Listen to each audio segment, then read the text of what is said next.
और इस वक्त की बड़ी खबर आपको बता दें, पश्चिम बंगाल में पंचायत चुनाव के लिए वोटिंग लगातार जारी है। हिंसा के आरोपों के बीच में आज जिला परिषदों, पंचायत समितियों और ग्राम पंचायतों की 73,887 सीटों के लिए त्रिस्तरीय पंचायत चुनाव में लगभग 5 करोड़ 67 लाख वोटर मतदान कर रहे हैं। हर बूथ पर राज्य पुलिस के साथ साथ 4 केंद्रीय जवानों की तैनाती भी की गई है। पंचायत चुनाव के दौरान किसी भी प्रकार की गड़बड़ी न होने पाए, इसके लिए सुरक्षा के कड़े इंतजाम भी यहां पर किए गए हैं। तो अलग अलग 4 तस्वीरें इस वक्त आपके टीवी स्क्रीन पर हम आपको दिखा रहे हैं। मुर्शिदाबाद, मालदा, दक्षिण 24 परगना, कूच बिहार, लोग अपने घरों से निकले हुए हैं, आपको तस्वीरों में भी नजर आ रहे हैं। लेकिन इन सबके बीच में क्योंकि छिटपुट घटनाएं, इससे पहले चाहे कोई भी चुनाव रहा हो पश्चिम बंगाल में, जो हिंसा की तस्वीरें सामने आती हैं उससे पहले ही निपटने के लिए जहां पर पूरी तरीके से राज्य भी मुस्तैद है, तो आपको ये भी बता दें कि केंद्र की भी टीमें लगाई गई हैं। लेकिन अलग अलग 4 तस्वीरें इस वक्त आपके टीवी स्क्रीन पर हम आपको दिखा रहे हैं। पंचायत चुनाव है और इसको लेकर लोग अपने घरों से निकले हुए हैं, मतदान कर रहे हैं। मुर्शिदाबाद, मालदा, दक्षिण 24 परगना, कूच बिहार की ये तस्वीरें हैं। पश्चिम बंगाल में चूंकि पंचायत चुनाव के लिए वोटिंग इस वक्त चल रही है, आपको बता दें जिला परिषदों, पंचायत समितियों और ग्राम पंचायतों की 73,887 सीटें हैं, जिनके लिए त्रिस्तरीय पंचायत चुनाव में 5 करोड़ 67 लाख वोटर इस वक्त मतदान कर रहे हैं। सीधा मैं रुक कर रही हूँ, इस वक्त मेरे सहयोगी आशिका मेरे साथ ज्यादा जानकारी के साथ लाइव जुड़ चुकी हैं।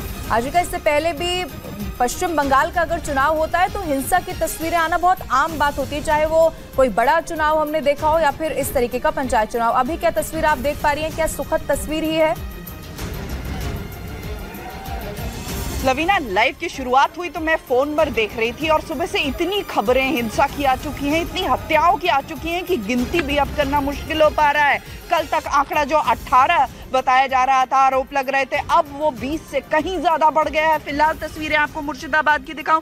डोमकल, ये भी हाइपर सेंसिटिव बूथ है जहां पर आप देख रहे हैं सेंट्रल फोर्सेस के साथ ही यहाँ पर राज्य पुलिस भी एक तरफ। देखिए ये कतार सुबह 4:30 बजे से लगी है और अब बढ़ती ही जा रही है। उत्साह वोट देने का पश्चिम बंगाल में, वो चाहे कोई भी चुनाव हो, उसमें कम नहीं होता और इस चुनाव में खास तौर पर समय ज्यादा लग रहा है। एक बार पहले तो हम आपको यहाँ पर कतार की तस्वीरें दिखाएं। देखिए ये जो महिलाओं की लाइन है, ये यहाँ से लेकर के वो देखिए दूसरी तरफ डबल हो चुकी है। तो यहाँ पर भी पेड़ के नीचे ये महिलाएं बैठकर अपनी बारी का इंतजार कर रही हैं। लवीना, देखिए दूर तक ये लाइन आपको नजर आएगी। महिला पुरुष सभी जो है वो सुबह 4-4:30 बजे से यहाँ पर जो है पहुँच गए हैं वोट देने के लिए। फिलहाल आपको आगे लेकर के जाऊँ और तस्वीर, क्यों वोटिंग जो है वो ज़्यादा समय ले रही है, क्यों पोलिंग में ज़्यादा समय लग रहा है, ये हम आपको तस्वीर दिखाएंगे।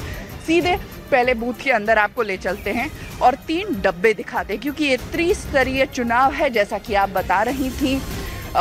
उस वजह से 3 जो बैलेट बॉक्स हैं उसमें जो लोग, देखिए ये एक करके आप 3 डब्बे देख रहे हैं जहां पर लोग 3 जो पर्चियां हैं वो लेकर एक करके उनको भर करके और तीनों डब्बों में एक बार डाल रहे हैं, क्योंकि त्रिस्तरीय चुनाव है और बैलेट से हो रहा है। तस्वीर देखिए यहाँ पर सीधे आपको हम दिखा रहे हैं जहाँ पर 3 ये बैलेट पड़े हैं, जिनमें लोग पीछे वोट कंपार्टमेंट, आपको वोटिंग कंपार्टमेंट नज़र आ रहे हैं, वहाँ जा कर के अपने जो कागज़ हैं उन पर छाप लगा रहे हैं और उसे मोड़ करके यहाँ पर लाकर डाल रहे हैं बैलेट बॉक्सेस में। यही कारण है कि पोलिंग जो है वो बहुत धीमी गति से चल रही है और चुनाव आयोग ने भी आमतौर पर जहां सुबह 8 बजे से लेकर के 5 बजे तक वोटिंग का समय होता है, वहीं पर अब वोटिंग का समय 7 बजे से सुबह और शाम 5 बजे तक इस बार रखा है। मतदान का दिन है, लेकिन 8 जून को जब घोषणा की गई चुनाव की, उसके बाद से हमने हिंसा की तस्वीरें पश्चिम बंगाल में देखी है। क्या केंद्रीय बल को तैनात करने के बाद भी पूरी तरीके से विफल यहाँ पर आपको जो स्थिति है वो नजर आ रही है? कंट्रोल करना क्या केंद्रीय बलों के लिए भी मुश्किल हो चला है? आशिका, देखिए केंद्रीय बल हो, राज्य पुलिस हो, सबके लिए टेढ़ी खीर बन रही है। कूच बिहार की बात करें तो वहाँ पर एक ऐसा बूथ है जहाँ तोड़-फोड़ करके आग लगा दी गई है बैलेट्स को। वहाँ से जो कर्मी है, वोट कर्मी है, वो भाग खड़े हुए हैं जो पोलिंग बूथ है उस पर से। फिलहाल तस्वीरें देखिए, केंद्रीय सुरक्षा बल यहाँ पर तैनात है, साथ ही साथ राज्य पुलिस भी है। और आपको ये भी बता दें, हिंसा की जो बात कर रहे थे, 1 महीने ठीक 8 जून को घोषणा हुई थी चुनाव की, 8 जुलाई वोटिंग आज हो रही है। इस दौरान कल तक के जो आंकड़े थे वो 18 बताए जा रहे थे और अब कल से लेकर के आज तक के बीच में 3 तो तृणमूल कांग्रेस ही आरोप लगा रही है कि कल रात से उनके 3 कार्यकर्ता मारे जा चुके हैं। इसके अलावा कांग्रेस, बीजेपी, कोई ऐसा दल नहीं है जो ये आरोप न लगा रहा हो कि उनके कार्यकर्ता जो है वो बलि चढ़ गए हैं पंचायत चुनाव के हिंसा की। तो एक तस्वीर यहाँ पर आप देखिए जहाँ लोग कतारों में खड़े हैं, अपनी बारी का इंतजार कर रहे हैं। दूसरी तस्वीरें हिंसा की लगातार पश्चिम बंगाल के लगभग हर जिले से हिंसा की तस्वीर सामने आ रही है और चाहे फिर बीजेपी हो, टीएमसी हो या फिर सीपीएम हो, कांग्रेस हो, सभी आरोप लगा रहे हैं कि उनको हिंसा का सामना करना पड़ रहा है। आशिका, बने रहिए हमारे साथ, मैं लौटूंगी आपके पास। लेकिन इसी बीच एक और बड़ी खबर जो मिल रही है वो भी दर्शकों को बता दें। पश्चिम बंगाल के मुर्शिदाबाद में वोटिंग चल रही है लेकिन चुनाव के दौरान हिंसा भी जारी है। मुर्शिदाबाद में बम धमाके में टीएमसी उम्मीदवार के रिश्तेदार की मौत हो गई। मुर्शिदाबाद के डोमकल में भी गोली चली है। टीएमसी कार्यकर्ताओं को कॉलेज में भर्ती कराया गया है। इस वक्त की सबसे बड़ी खबर हम आपको बता रहे, पोलिंग बूथ पर झड़प हुई है और फायरिंग में 2 लोग जख्मी हुए हैं। इस वक्त की ये सबसे बड़ी खबर है। बंगाल पंचायत चुनाव के लिए वोटिंग, लेकिन एक बार फिर से हिंसा की तस्वीर। आशिका का फिर से रुक कर है। आशिका, सवाल फिर से इस तस्वीर को देखने के बाद यही है, क्या पश्चिम बंगाल में कोई भी चुनाव हिंसा के बगैर नहीं हो सकता है? क्या ये खबर है? कौन से पोलिंग बूथ पर ये सब कुछ हुआ है?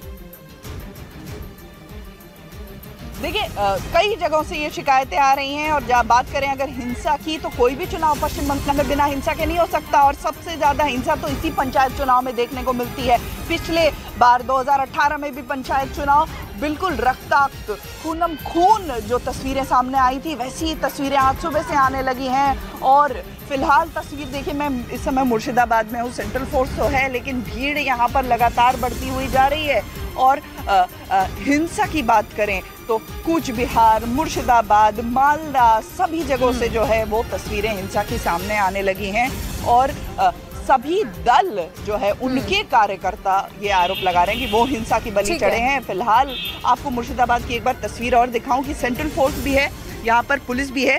बात सेंट्रल फोर्स को लेकर के अगर हम करें तो काफी जद्दोजहद हुई। विरोधी दल जो है वो कोर्ट तक गए और उसके बाद कोर्ट से अभी आदेश आया है कि न सिर्फ चुनाव के हर बूथ पर सेंट्रल फोर्सेस होंगे बल्कि चुनाव के रिजल्ट के बाद भी 10 दिन तक यहाँ पर होंगे सेंट्रल फोर्सेस की टीम। और अभी तो सुखद तस्वीर नहीं मिल रही है आशिका, लेकिन उम्मीद यही है कि हिंसा के बगैर इस चुनाव को संपन्न करवाया जाए, जो कि कोशिश है, क्योंकि अभी भी हाई प्रोफाइल कई सारी ऐसी जगह है जहां पर सत्तारूढ़ पार्टी के लिए भी बड़ी चुनौती है, लेकिन दूसरी तरफ जो विपक्षी खेमा है वो भी पूरा दमखम लगाए हुए है। बहुत शुक्रिया हमारे साथ जुड़ने के लिए। कोई अपडेट होगा तो एक बार फिर से आपका रुख करेंगे। पश्चिम बंगाल के नंदीग्राम में लोगों ने पंचायत चुनाव का बहिष्कार तक कर दिया है। लोगों ने पोलिंग बूथों पर केंद्रीय सुरक्षा बल की तैनाती की मांग की है। इलाके के लोगों का साफ कहना है कि जब तक केंद्रीय सुरक्षा बल नहीं आएंगे वो वोट यहाँ पर नहीं करने वाले हैं। एक्सक्लूसिव तस्वीरें इस वक्त आपकी टीवी स्क्रीन पर हम आपको दिखा रहे हैं। लोग बहिष्कार कर चुके हैं। मुर्शिदाबाद में हिंसक झड़प की एक तरफ तस्वीर सामने आई है, लेकिन नंदीग्राम की तस्वीर है जहां पर लोगों ने पंचायत चुनाव का ही बहिष्कार कर दिया है। लोगों ने पोलिंग बूथ पर केंद्रीय सुरक्षा बल की तैनाती की मांग की है। हालांकि आपको यह भी बता दें कि केंद्रीय सुरक्षा बलों को जो ज्यादा सेंसिटिव ऐसे पोलिंग बूथ है जहां पर हिंसा की तस्वीर सामने आ सकती है वहां पर पहले से ही तैनात किया गया है। लेकिन यहाँ पर लोग मांग कर रहे हैं कि जब तक केंद्रीय सुरक्षा बल यहां पर नहीं पहुंचेंगे तब तक उनकी तरफ से मतदान नहीं किया जाएगा। अब इसमें देखना होगा कि क्या बीच का रास्ता निकाला जाता है, क्या टीम को यहां पर भेजा जाता है जिससे कि स्थिति को शांत किया जा सके। लेकिन ये तस्वीर आप देखिए, लोग पहुंचे जरूर है लेकिन मतदान नहीं कर रहे, मांग कर रहे हैं कि केंद्रीय सुरक्षा बल यहां पर पहुंच जाए। और एक और बड़ी खबर बंगाल के दिनहाटा से जो मिल रही है वो आपको बता दें, जहां मतदान के दौरान झड़प की तस्वीर दिखी है। बूथ में आगजनी की गई और इसकी तस्वीर भी सामने आई है। बताया यह गया कि झड़प के बाद मतदान कर्मी वहां से भाग निकले। स्थिति इतनी खतरनाक हो गई।